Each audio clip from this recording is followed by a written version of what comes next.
Bonjour, merci de nous suivre sur Tessar TV. Nous recevons aujourd'hui Monsieur le maire de Bagadadi. Nous allons lui d'abord laisser se présenter. Ensuite, on continue cette émission qu'on veut vraiment réaliser aujourd'hui avec le maire de Bagadadi. Bonjour Monsieur le maire. Bonjour madame, je m'appelle Massiré Touré, maire de la commune de Bagadadi. Bagadadi est situé à 32 km de Kolda, à l'est, entre Dabo et Kolda, sur la RN6. Bagadadi est le chef-lieu aussi de la commune. Par ailleurs, je suis membre du Haut Conseil des collectivités territoriales du département de Kolda. Voilà, on va démarrer d'abord pour savoir le problème des coupes de bois. Quelle stratégie avez-vous menée pour réduire ce problème au niveau de Bagadadi? Bien, merci. Bon, au niveau de Bagadadi, nous avons sensibilisé la population. Nous avons créé aussi, en tout cas, des comités de lutte pour la protection de la forêt.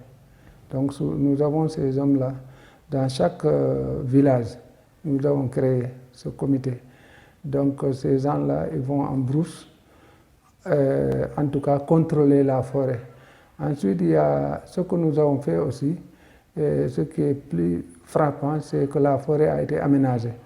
Donc, l'aménagement de cette forêt nous a, en tout cas, permis de la contrôler et en tout cas, de l'utiliser convenablement, sans détruire. Nous avons ici un projet qui travaille avec les eaux et forêts, qui s'appelle le CIVGF. Donc, qui est là, c'est un démembrement de la commune. Donc, ils sont là. Ce sont eux qui suivent pour la coupe, ce sont eux qui suivent pour l'exploitation du charbon. Et aussi la commune bénéficie, parce que ces gens-là, chaque 3 mois, ils ont des redevances à payer au niveau de la commune. Et aussi la population, sachant qu'en exploitant la forêt les est utile, donc ils ont préservé la forêt. Ça nous a aidé à préserver cette forêt avec l'aménagement de ces forêts. Les populations ont compris de ne pas couper les bois par les sensibilisations. Nous devons revenir aussi un peu sur les problèmes fonciers. Est-ce que vous avez eu à faire quelque chose aussi par rapport à ce domaine pour que vous puissiez vraiment pouvoir réduire ce problème-là aussi? Bon, le problème foncier aussi, il n'y a pas tellement de problème. Parce que ici, qui demande à avoir la terre, on fait une délibération. S'il est vraiment nécessiteux, on lui donne la forêt. Et ensuite, tout ce que nous faisons, c'est contrôlé aussi par l'État, c'est-à-dire en l'occurrence le sous-préfet. Parce que même si nous faisons une délibération, lui aussi, on envoie une commission, mais lui aussi, il envoie une commission pour contrôler. C'est pour éviter les conflits. Souvent aussi, en tout cas, au niveau de la commune, on n'a pas de problème. Peut-être s'il y a conflit, c'est entre la mairie et ceux qui viennent d'ailleurs, surtout ceux qui viennent de Kolda. Donc ce sont eux qui viennent dire que bon, cette partie nous appartient, ou bien on m'avait donné ça depuis 1991, je n'ai pas exploité, maintenant je veux avoir cette forêt et je veux avoir cette partie. Donc c'est ça souvent qui nous crée des problèmes. Mais sinon, on n'a pas de problème. Parce que même si on fait des lotissements, on convoque d'abord les détenteurs de ces champs. On trouve un terrain d'entente, après on fait une délibération, on fait en tout cas les alignements ou bien le lotissement. C'est comme ça que nous travaillons ici. Il n'y a pas tellement de problèmes fonciers. Ça ne va pas manquer, mais ça n'a pas dépassé ici. La mairie. D'accord. En tant que monsieur le maire, par rapport à l'état civil, est-ce que les populations viennent déclarer dès la naissance leurs enfants pour qu'ils puissent avoir des extraits de naissance à temps? Bien, en tout cas, Bagadadi est un modèle pour l'état civil. Parce que nous avons été même félicités par l'ambassadeur des États-Unis au Sénégal. Et il a quitté les États-Unis, il était en tournée, il est venu à Bagadadi en tout cas pour nous remercier et nous féliciter. Parce qu'il y a une relation entre, c'est ce qu'on appelle l'interopérabilité, entre la mairie et les postes de santé. S'il y a naissance, le 8e jour, la femme avec son bébé passe au niveau du poste. C'est là où a lieu de remercier les ICP. Il passe au poste et le poste lui délivre le certificat d'accouchement avec le carnet qu'elle nous présente au niveau de la mairie pour l'établir en bulletin de naissance. En même temps, elle se rend là-bas pour, en tout cas, faire une autre copie, c'est-à-dire pour inscrire l'enfant au niveau du registre, parce ils ont un autre registre là-bas. Même si la famille perd l'extrait, ils peuvent aller au niveau du poste de santé pour avoir le numéro et revenir faire un extrait ici au niveau de la mairie. Donc il y a l'interopérabilité. Et nous travaillons aussi en étroite collaboration avec les enseignants. Là aussi c'est la même chose. Si l'enfant n'a pas d'extrait, ils viennent avec le directeur, avec le président des parents d'élèves pour faire des jugements. Là aussi on contrôle. Effectivement, l'enfant n'a jamais eu d'extrait. On lui fait les extraits. On l'envoie au niveau du tribunal avec la requête pour avoir un jugement qu'on transcrit directement l'enfant à son extrait. En tout cas, au niveau de l'état civil, c'est bien parce qu'on est appuyé par l'UNICEF, on est appuyé par la World Vision.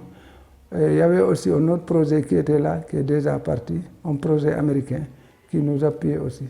Donc là, au niveau de l'état civil, vraiment, il n'y a pas de problème. D'accord. Au niveau de l'état civil, vous n'avez pas de problème. Et aujourd'hui, nous avons eu à participer là où USAID NEMA vous félicite par rapport aux mutuelles de santé. Vous avez eu à faire quoi pour qu'on puisse venir jusqu'à Bagadadi pour vous féliciter par rapport à ça? Merci beaucoup.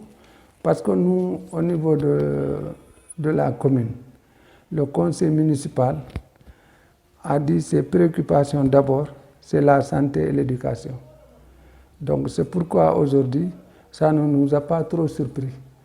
Parce que nous, chaque année, en tout cas, nous appuyons la mutuelle de santé pour appuyer les personnes vulnérables et les femmes en état de grossesse. Plus les élèves dont les parents n'ont pas les moyens de les inscrire dans la couverture universelle, maladie universelle. Donc c'est pourquoi chaque année, nous sommes au moins félicités.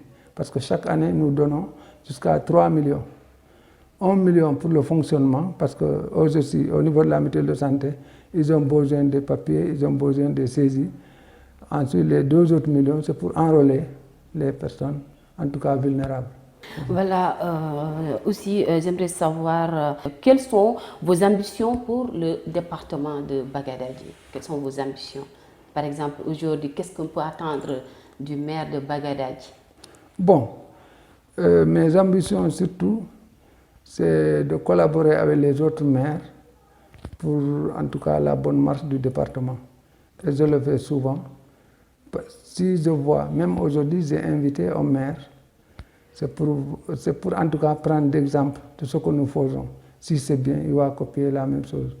Notre ambition, c'est de réunir tous les maires et les donner conseil. Dire qu'au niveau de l'état civil, voilà ce qu'il faut faire.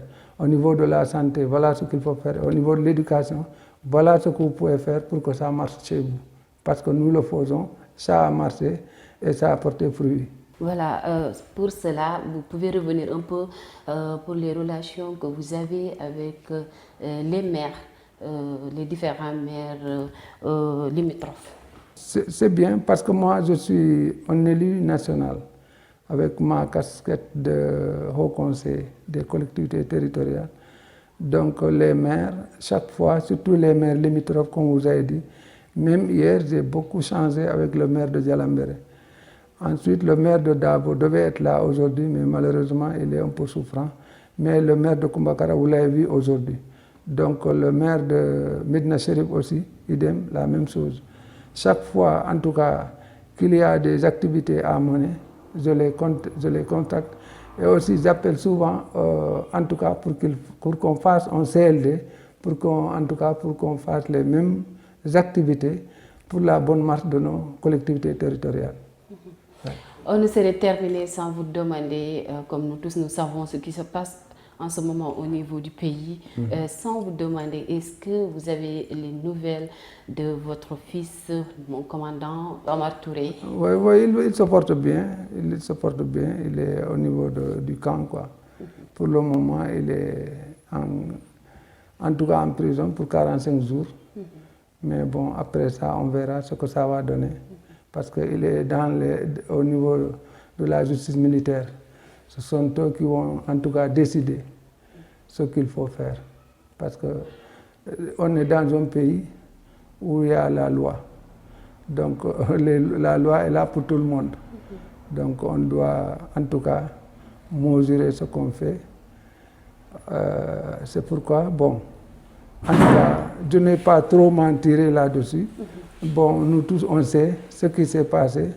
Bon, aussi, vraiment, c'est pas parce que c'est mon fils, mais il faut aussi savoir ce qu'il faut dire au niveau de la nation. Parce que quand même, surtout quand on est pieux et aussi quand on a une bonne éducation, il faut toujours mesurer ce qu'on est en train de faire et ce qu'on est en train de dire. C'est très important. Bon, je souhaite en tout cas qu'il soit en tout cas libéré et qu'il puisse en tout cas reprendre ses activités. Mais tout ça aussi, ça dépendra de la justice. Donc ça ne dépend pas de moi. Si ça ne dépendait que de moi seulement, ça n'allait pas lui arriver. Ouais, ça c'est voilà. Mais je sais que bon, c'est comme ça la vie. Tout peut arriver à une personne. Ouais, mais je souhaite qu'il soit en tout cas libre. Ouais. Votre dernier mot? Non, je vous remercie parce qu'aujourd'hui, tout ce que nous faisons dans la vie courante, il faut que nous soyons en tout cas entendus par la presse. C'est la presse, c'est l'organe de presse qui peut en tout cas valoriser ce que nous faisons, qui peut nous vendre. Donc c'est pourquoi on vous remercie d'être là et on s'excuse aussi de vous recevoir dans ce bureau aussi chaud. Donc tous nos remerciements en tout cas. D'accord. Ouais. Je vous remercie, chers téléspectateurs Tassar TV. Vous avez vu qu'on a reçu le maire de Bagadadi pour cette émission, pour qu'il nous puisse dire par rapport à la faisabilité qu'il est en train de mener au niveau de Bagadadi. Je vous remercie.